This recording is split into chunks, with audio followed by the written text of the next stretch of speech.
네, 안녕하세요. 주식은 역시 기리기리세 기리시입니다. 안녕하세요, 여러분들. 자, 오늘 증시는 매우 좋은 흐름을 나타내고 있습니다. 어떤 흐름이 나왔는지, 그리고 또 어떤 소식이 있는지 보도록 할게요. 같이 공부하시죠. 렛츠 기릿! 첫 번째입니다. 엔비디아님 충성. 자, 엔비디아가 괴물 같은 실적을 자랑했습니다. 모두의 기대가 높아져 있는 상황이다 보니까 그 기대감도 충족하기가 어려웠을 텐데, 그런데 이 와중에 그냥 서프라이즈를 내버리는 걸 확인할 수 있죠. 자, 그렇다면 얼마나 좋았나 봤더니 2분기 순이익은 61억 달러인데 이는 전년 동기 대비 10배나 늘어난 수준이라고 합니다. 다른 반도체 업체들은 뭐 지금이 겨울이니 많이 이런 얘기를 하고 있는데 여기는 작년보다 10배나 더 벌었다는 소리겠죠. 진짜 억소리 나는 실적을 공개한 걸 확인할 수 있습니다. 그리고 이렇게 실적이 좋은 이유는 당연히 그 단어 나와야겠죠. AI 반도체. 요 녀석이 포함된 데이터 센터 매출액이 작년 대비도 아닙니다. 전 분기 대비 140%나 급증하며 엔비디아의 힘을 보여줬다고 합니다. 그리고 우리가 엔비디아를 걱정할 때 항상 이야기도 나왔었죠. 대중국 수출 제한 조치 때문에 엔비디아 실적도 영향을 받을 수밖에 없다 이런 얘기도 많았었는데, 그런데 그 영향은 미미한 수준으로 신경 쓸 필요도 없다고 합니다. 어쨌든 이러한 실적을 보여주자 엔비디아 시간에서 6% 정도 올랐는데요. 오늘 저녁이 중요하겠죠. 6%를 버틸 수 있을지 없을지, 거기에 아마도 삼성전자와 하이닉스 등 우리나라 반도체 업계들 플러스 AI 관련 기업들, 그 기업들의 방향성이 정해질 거라고 볼 수 있습니다. 잘 됐으면 좋겠네요. 다음입니다. 블러드 경기 침체 없다. 대표적인 매파였죠. 블러드 전 연은 총재가 경기 침체는 없기 때문에 더 높은 수준의 금리가 필요하다라며 금리만 봤을 때는 여전히 매파적인 이야기를 말을 하는 걸 확인할 수 있습니다. 자, 다만 이 와중에 저기릿은 뭐 나쁘지 않다라고 생각을 했는데요. 금리가 올라가는 건 뭐 어쩔 수 없다라고 생각하고, 이 와중에 경기 침체가 없다는 거는 매우 큰 호재라고도 당연히 말할 수 있습니다. 그 이유는 금리가 올라봐야 뭐 해봐야 뭐 몇 번 오르는 게 끝이 아니겠습니까? 그렇다면은 그때 나타나는 거는 소폭 조정밖에 없는데, 그런데 실제로 경기 침체가 오게 된다면은 대폭 조정을 받을 수밖에 없기 때문에 당연히 금리가 오르는 것보다는 경기 침체가 없다는 게 더 호재라고도 볼 수 있겠죠. 그렇다면은 블러드가 이렇게 뭐 헛소리를 하진 않을 거고 실제로 경기 침체가 없을 거라고 생각을 하는 것 같은데, 왜 그런가 봤더니 노동시장은 여전히 타이트하며 미국 경제가 생각보다 더 강한 모습을 계속 보여준다고 합니다. 그러니까 금리를 올렸는데도 불구하고 경제가 강하다 보니까 인플레 걱정이 또다시 나타날 수밖에 없다고 합니다. 인플레를 확실하게 잡기 위해서 아마도 금리를 좀 높여야 되지 않겠니? 라는 의견을 내놨다고 하네요. 자, 우리가 올해 초만 하더라도 금리 인상 이제 끝났다 그런 얘기가 정말 많지 않았겠습니까? 그런데 지금 아직도 8월이나 되었는데 여전히 금리 인상이 계속 될 것이다 라는 얘기도 같이 나오는 걸 확인할 수 있습니다. 일단은 한 번 정도는 더 오르겠구나 라는 생각은 해봐야겠네요. 다음입니다. 한국은행 5연속 동결.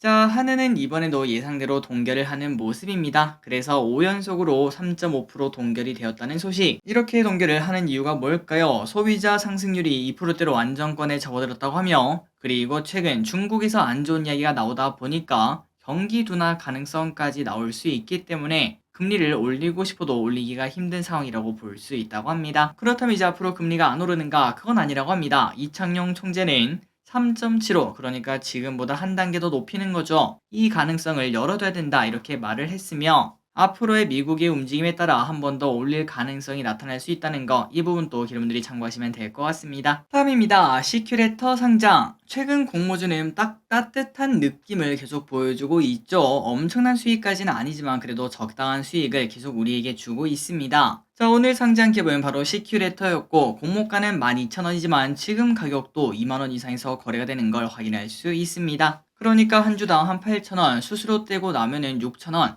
커피 한 잔이 넘는 수익으로 충분히 이것도 쏠쏠하다고 말할 수 있겠죠. 참고로 요 녀석은 보안 서비스에 관련된 기업입니다. 앞으로도 쭉쭉 성장하는 기업이 되길 진심으로 바라고, 여러분들도 전부 다 좋은 가격에 매도하셨길 진심으로 바랍니다. 다음입니다. 두산 로보틱스. 두산 로보틱스의 증권 신고서가 제출이 되었습니다. 청약일은 9월 21일부터 9월 22일이며 증권사는 한국투자, 미래에셋, NH, KB키움 신영 하나, 정말 많은 증권사가 있는 걸 확인할 수 있네요. 그리고 공모밴드는 21,000원에서 26,000원이며 시가총액은 상당 기준 1.68조, 유통 가능 물량은 전체 24%로 그렇게 많지 않고 금액 자체만 보자면 시가총액이 크기 때문에 4,100억으로 적지 않은 걸 확인할 수 있습니다. 자, 참고로 두산 로보틱스는 국내 협동 로봇 시장에 점유율 1위를 차지하고 있습니다. 아마도 다들 알고 계실 거라고 생각해요. 서기리 씨랑 벌써 한 10번도 넘게 공부를 했었죠. 그리고 이 녀석은 중국을 제외한 세계 시장에서도 이미 4위를 지키고 있는 기업이다 보니까 당연히 매력이 넘친다고 볼 수 있습니다. 우리에게 많은 치킨을 줄 수 있을지 꼼꼼하게 공부해서 알려드리도록 하고, 그리고 두산 로보틱스가 상장하기 전까지 두산과 그리고 레인보우 로보틱스 등 이런 친구들은 어떤 흐름을 나타낼지도 관심 있게 볼 필요가 있을 것 같습니다. 일단 오늘 두산은 좋은 흐름을 나타내네요. 다음입니다. 두산 로보틱스 소식을 한 가지만 보도록 할까요? 자, 두산 로보틱스가 GPT를 활용한 협동 로봇 솔루션을 개발을 한다고 합니다. 그나저나 로봇에 GPT 뭐 들어가면 좋은 건 알겠는데 지금 넣어서 뭐가 달라지나 라는 게 궁금했거든요. 그래서 한번 확인을 해봤더니 바로 능률이 좋아진다는 소식. 자, 현재는 두 개의 요리를 만들려면은 두 개의 서로 다른 로봇이 각각 만들거나, 그러니까 왼쪽은 라면, 오른쪽은 치킨을 각각 했어야 되는데, 혹은 한 대밖에 없으면은 둘 중에 하나 하고 그 다음에 그 하나 하는 순서대로 하는 방법, 그렇게만 사용할 수밖에 없었는데, 그런데 GPT를 접목하게 된다면은 동시에 두 개를 조리하며, 예를 들어 라면에다가 물을 딱 끓여 놓고 그 다음에 치킨을 이제 튀기러 갔다가 3분이 지나고 난 다음에 라면이 끝나면은 라면을 다시 덜어내고 다시 또 치킨 하러 간다는 소리겠죠. 그런 식으로 최적의 순서로 동작을 배치하고 실행할 수 있다고 하니까 당연히 게임 체인저다라는 이야기까지 해볼 수 있을 것 같습니다. 원래 같았으면 두세 대가 해야 되는 일을 혼자서 할 수도 있을 테니까요. 요즘 또 이제 카페나 치킨집 같은 데 가면은 로봇이 일하고 있는 걸 많이 볼 수 있습니다. 그런데 앞으로 이게 가속화될 것이라고 충분히 예상을 해볼 수 있겠네요. 다음입니다. 테마주 시대가 끝나나, 테마주는 보통 증시가 이상할 때 돈이 갈 곳이 없다 보니까 생기는 특징을 가지고 있습니다. 여러분들이 지금 딱 생각을 해봐도 테마주가 득세할 때는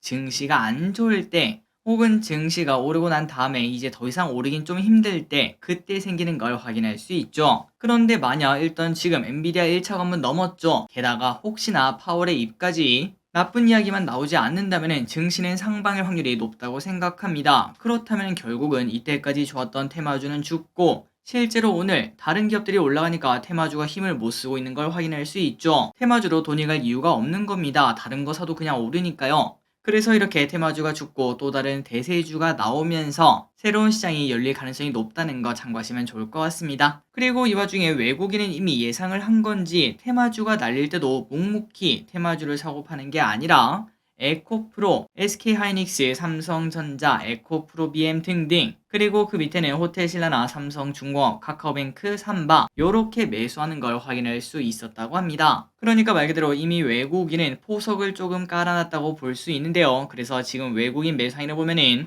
반도체와 2차 전지가 있는 걸 확인할 수 있는데, 요 녀석들이 또 한 번 더 가는 시대가 나타날지, 저 기릿은 개인적으로 환율을 봤을 때는 대형주 장세가 온다라고 생각하고 현재 투자를 하고 있습니다. 여러분들도 한번 여기에 대해서 고민해보시면 좋을 것 같아요. 다음입니다. 바이오 ETF가 몰려옵니다. 최근 바이오에 대한 관심이 조금씩 나타나고 있어서일까요? 바이오 ETF가 이달 들어 3개나 나왔다는 소식입니다. 물론 여기서 이렇게 말씀하실 수 있습니다. 한일길이 바이오가 언제 그렇게 각광을 받았냐? 그런데 잘 생각해보면 올해 초부터 지금까지 계속 올라왔던 게 의료기기 관련주 기억나시죠?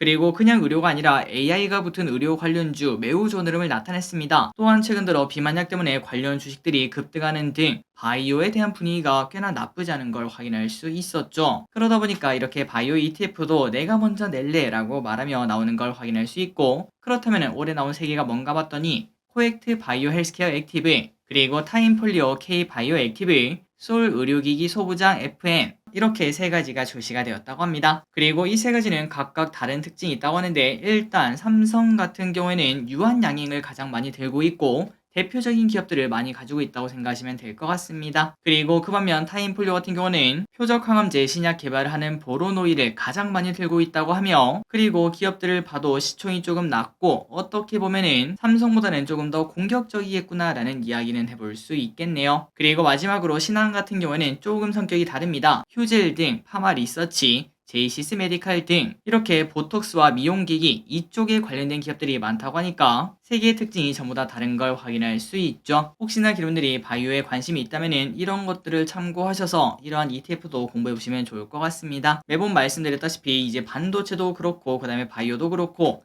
너무나 많은 기업들이 있다 보니까 솔직히 어떤 기업이 오를지 잘 모르지 않겠습니까? 그래서 저 기리스는 ETF가 그 대안이라고 생각하고 있습니다.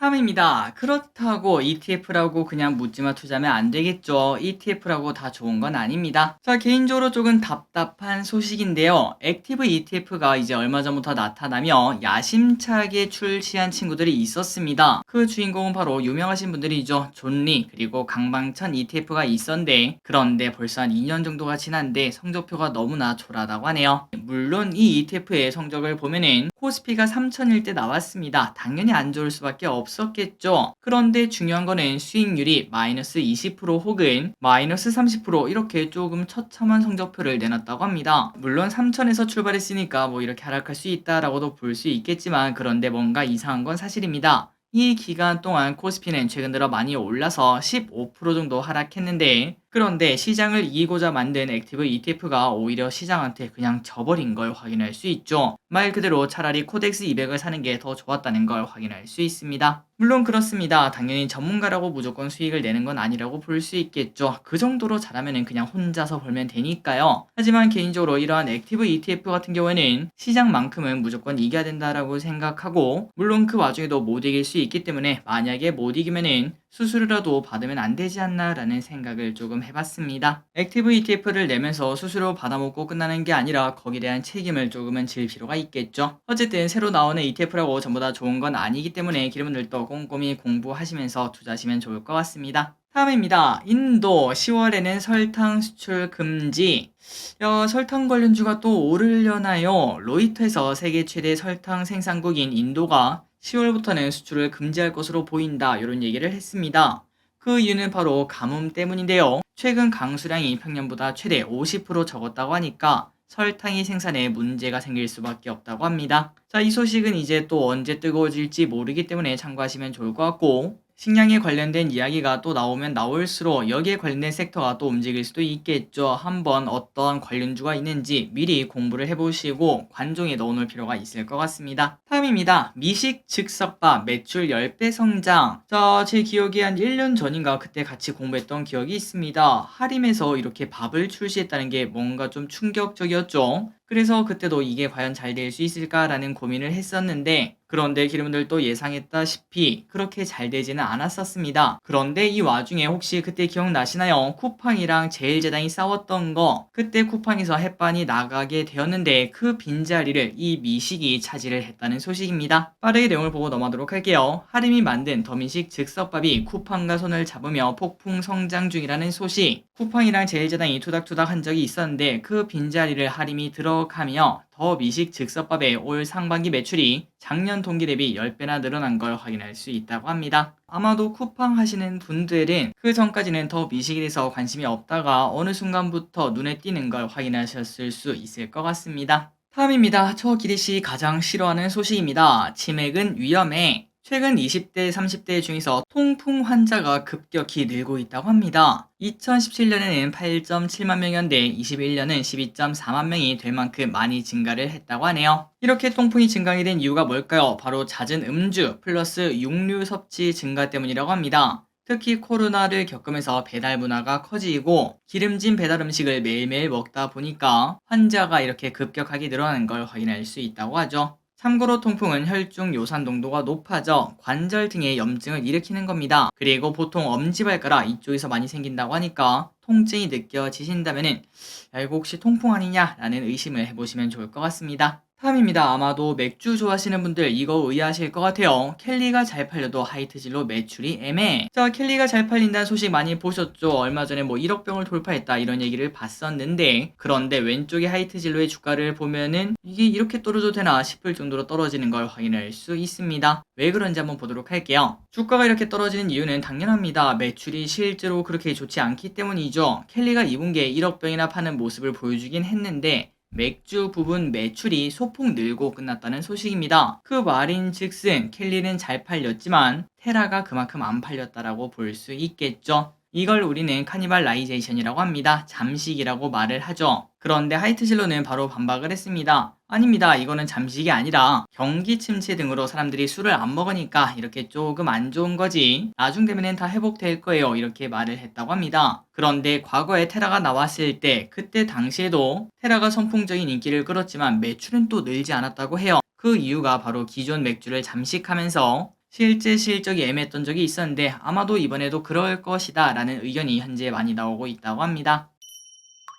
다음입니다. 현대차 아직 안 끝났어. 저 현대차의 주가 흐름도 최근 들어 많이 아쉽습니다. 왼쪽에 보다시피 쭉쭉쭉 떨어지고 있죠. 물론 최근 들어 시장이 좋지 않은 것도 있긴 했지만 산타페 신형이 출시한 그런 효과도 전혀 없는 걸 확인할 수 있습니다. 그렇다면 이렇게 안 좋은 이유가 뭔가 했더니 아마도 시장에서는 피크아웃 걱정을 하는 것으로 보인다고 하는데, 그런데 증권가에서는 오히려 지금이 매수 기회입니다. 피크아웃은커녕 실적은 더 좋아질 겁니다. 이렇게 말을 한다고 합니다. 그렇다면 그 이유가 뭔가 봤더니 심플한데요. 차량 가격은 계속 올라가고 있어서 한 대당 남는 게 많습니다. 그래서 이제 영업이익률이 10%가 되는 그 정도의 모습을 보이면서 최근 들어 주가가 많이 오르긴 했었죠. 그런데 우리가 걱정하는 거는 여기서 이제는 더 이상 판매량 증가도 어렵고 판가도 떨어지지 않을까 이런 생각을 했는데, 그런데 증권가에서는 이미 미국, 인도, 인도네시아 등의 자동차를 만드는 공장을 증설하고 있다는 곳에 주목을 했다고 합니다. 그렇기 때문에 2026년 그때가 되면 현대차는 연 500만 대를 팔 것이다 이러한 예상이 나온다고 하며, 참고로 올해 예상이 430만 대인데 그 말인즉슨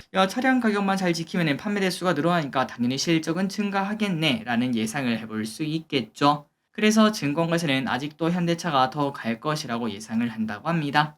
자, 그렇다면 이제 중요한 건 이겁니다. 차량이 팔리는 건 그렇다고 쳐도, 그런데 요즘 들어 그런 뉴스 많이 보죠. 금리가 많이 올라가다 보니까 예전에는 차를 사는데 뭐 1년 정도 걸렸지만, 그런데 이제는 사실상 뭐 2주면은 거의 다 받을 수 있다고 합니다. 그리고 이 부분이 심화되면 심화될수록 결국은 재고가 쌓이지 않겠습니까? 그 재고를 밀어내려면은 이벤트를 할 수밖에 없고, 그러한 프로모션이 나오면 나올수록 영업이익률이 나빠질 수밖에 없기 때문에 실제로 차량이 더 많이 팔린다고 하더라도 영업이익률이 떨어지게 되면 당연히 그것도 문제라고 볼 수 있겠죠. 과연 앞으로 차가 얼마나 팔릴지, 그리고 현대차에서 어떠한 이벤트를 하고 있는지 그런 것들을 관심 있게 볼 필요가 있을 것 같습니다. 다음입니다. 삼성 AI 오늘 네이버에서 하이퍼클로바 X를 공개했죠. 그래서 관련주가 난리가 났습니다. 그런데 네이버뿐만 아니라 삼성에서도 AI를 개발 중인 거 알고 계셨나요? 이 AI는 삼성 SDS에서 개발하고 있었는데, 그런데 이 생성형 AI 서비스가 다음 달 12일에 공개가 된다고 합니다. 그나저나 삼성이 이렇게 뛰어든 이유가 뭔가 봤더니 챗GPT의 보안 이슈가 문제였었습니다. 그래서 삼성은 보안을 위한 기업용 AI 개발을 시작을 했고, 기업 내부 클라우드와 결합하는 방식으로 사용이 된다고 합니다. 어떤 식으로 공개가 될지, 그리고 관련 기업들은 어떤 식으로 움직일지 많이 궁금하네요. 다음입니다. 6G 연구 개발 사업. 글로벌에서 기술 패권 경쟁이 이루어지고 있는 가운데 6G 기술 개발 투자도 확대되는 모습을 보이고 있습니다. 과기정통부에서 추진하는 6G 기술 개발 사업이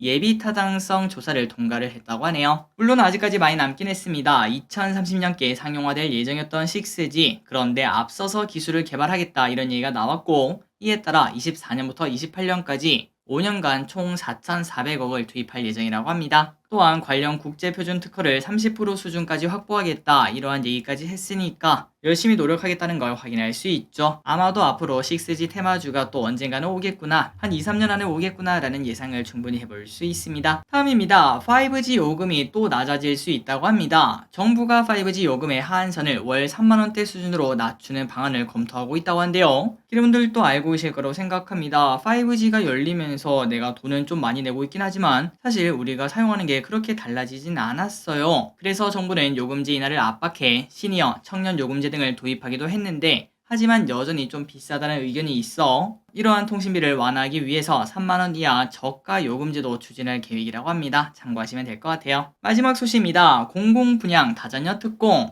올해 11월부터 공공분양주택의 다자녀 특공이 3자녀에서 2자녀 이상으로 변경이 된다고 합니다. 아마도 많은 기르분들이 좋아하실 것 같아요. 공공분양 특별 공급 배점에서 2명은 25점, 3명은 35점, 4명 이상은 40점으로 변경이 된다고 하며, 이 기준은 11월부터 시행되고 시행 이후 분양 공고가 나온 주택부터 적용될 예정이라고 합니다. 그리고 공공임대주택에는 소득 자산 요건이 있는데, 올 3월 28일 이후 자녀를 출산했다면은 미성년 자녀 1인당 10%포인트씩 소득과 자산 요건을 완화를 해준다고 합니다. 그래서 원래 같은 경우는 2인 가구 기준 657만원 소득, 그 다음에 3.6억 자산 제한 이런 게 있었는데, 자녀가 만약에 한 명 있다면은 소득이 878로 늘어나고, 그리고 자산은 3.9로 늘어나는 걸 확인할 수 있다고 합니다. 대상이 되시는 분들은 참고하시면 좋을 것 같습니다. 자, 오늘의 공부 여기까지 끝났습니다. 항상 이렇게 같이 공부해서 진심으로 감사합니다. 지금까지 기리셨습니다. 빠이요.